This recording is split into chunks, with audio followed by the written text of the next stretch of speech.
she had pain in the metatarsals. So I'm sitting there and I'm like, that's kind of strange. I'm like, what does it hurt when you do? And she says, it feels better when I stretch like a calf stretch, right?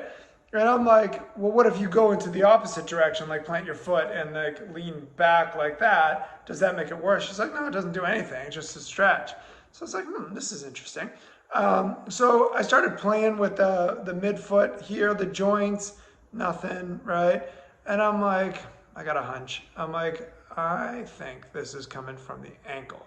Because when you crowd that posterior capsule, it can change the forces through the whole foot, right?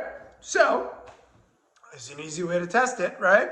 I put her on, if you read my plantar fasciitis paper, Mulligan was nice enough to let me depict that mobilization with movement technique with the inner tube.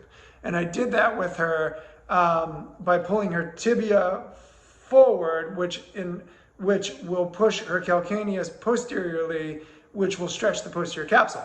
I said, do 90 of these. And I'm sitting there waiting to see what would happen. And she did 90 of them, and she started walking because she didn't have any pain. And I'm like, there's your problem.